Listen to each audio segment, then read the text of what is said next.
The night it happened still feels unreal, like a scene that should have been in a movie, not my own front yard. My wife's lungs gave out on her again, and I knew we were one bad minute away from disaster. I called 911, heard those sirens in the distance, and for a split second I thought, all right, we're safe now. Except the ambulance never made it past the damn gate. Picture this: iron bars, blinking red lights reflecting off the hedges, paramedics pounding on the keypad, and standing right there in the middle of it all, blocking the only way in, was our HOA president, Linda. Arms crossed, chin up, clipboard like it was a sword, and her voice sharp enough to cut through the night. "No unauthorized vehicles, after 10, she barked.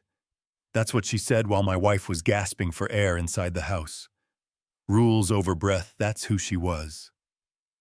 Now Linda had been a thorn in our side since day one. When we moved into that gated neighborhood, I thought the wheelchair ramp for my wife would be fine, protected under the ADA, right wrong. Linda fined us because it disrupted the architectural harmony. She complained about the medical supply van, about the color of our door looking too clinical. It wasn't just us either. She went after old Mr. Gutierrez for his grandson's skateboard ramp, and Priya down the street because her stroller left tire marks on the sidewalk. But us, we were the main target. And I'd learned the hard way that Linda didn't care about people-only power. So when she planted herself in front of that ambulance, I snapped. I yelled, "She's dying in there. Open the damn gate before you kill her." But Linda, cool as a cucumber, turned and said, "Sir, control yourself. You're escalating the situation. Escalating the situation like I was the problem, not her, holding up life-saving care." The paramedics, God bless them, tried to reason with her. "Ma'am, this is a medical emergency. The law requires immediate access." She sneered right back. "The law requires respect for community bylaws." I swear, if it hadn't been so deadly serious, it would have sounded like a bad comedy sketch. Meanwhile, my wife's oxygen monitor inside started shrieking that piercing alarm that makes your blood run cold. I could hear it from the yard. Every second was slipping away, and Todd, the poor college kid stuck in the guard booth, was frozen solid. His hand hovered over the switch, sweat dripping, and Linda leaned on him like a drill sergeant. "Don't you dare touch it.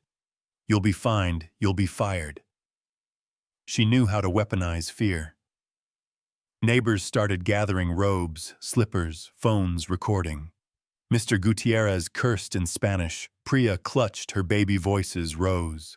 "Open the gate, for God's sake, let them through." And Linda, she just kept repeating, "Rules are rules. If we let one emergency break them, chaos follows." Chaos, I wanted to laugh. I said, "No, Linda, chaos is watching a woman die because you can't see past your ego." And that's when it hit me. This wasn't just about my wife anymore. This was every neighbor she'd ever bullied, every family she'd squeezed for a fine every time she mistook authority for morality. The crowd murmured louder, the fire department sirens grew closer, and Linda was still convinced she was queen of the cul-de-sac. So I changed tactics.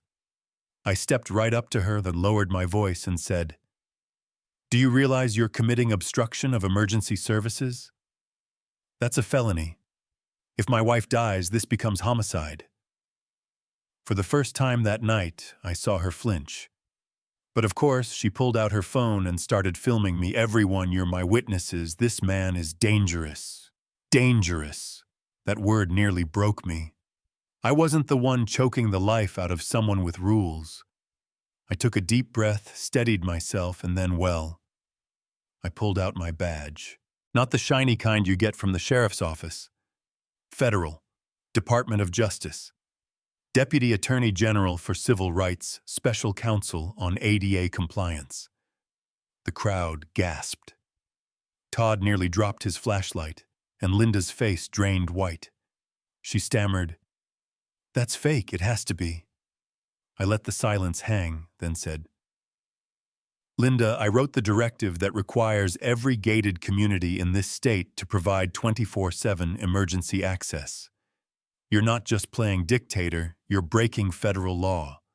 And just like that, the power shifted. Sheriff's deputies rolled up, recognized the badge, and snapped to attention. The fire captain didn't wait. He ordered his crew to cut the gate. Sparks flew, metal screamed, and with a groan, the barrier swung open. The ambulance roared through while neighbors cheered, cameras rolling.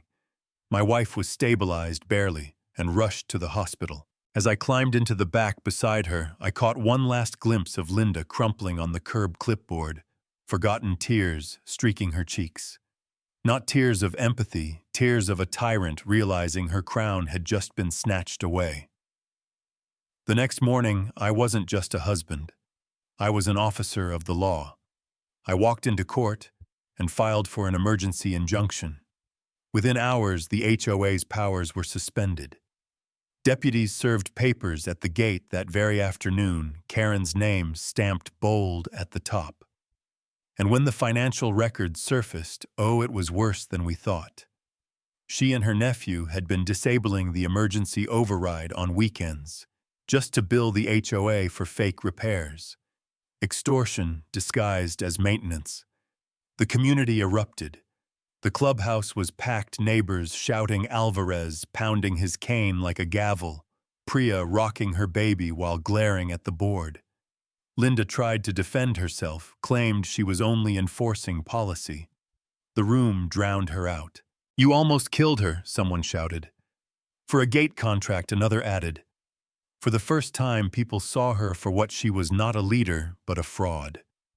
The judge's order was clear: install a 24/7 EMS fail-open system, restructure the board, and bar Linda from ever holding office again. The DA opened an investigation, her nephew's company folded, and her insurance bailed on the HOA. And Linda herself sentenced to 200 hours of community service at the county rehab hospital. I'll never forget seeing her there months later, pushing a wheelchair down a hallway, head down, lips tight. I almost felt pity. Almost. Because some lessons you only learn the hard way. Our neighborhood changed after that. The new gate system works, neighbors greet each other without fear. And when my wife sits on the porch now with her oxygen line steady, she smiles in a way I hadn't seen in years. And me, I carry a lesson I'll never forget. Rules without compassion are cages, and power without empathy is poison. Now I've got to ask you, was Linda just blinded by arrogance, or do you think people like that actually believe rules matter more than life?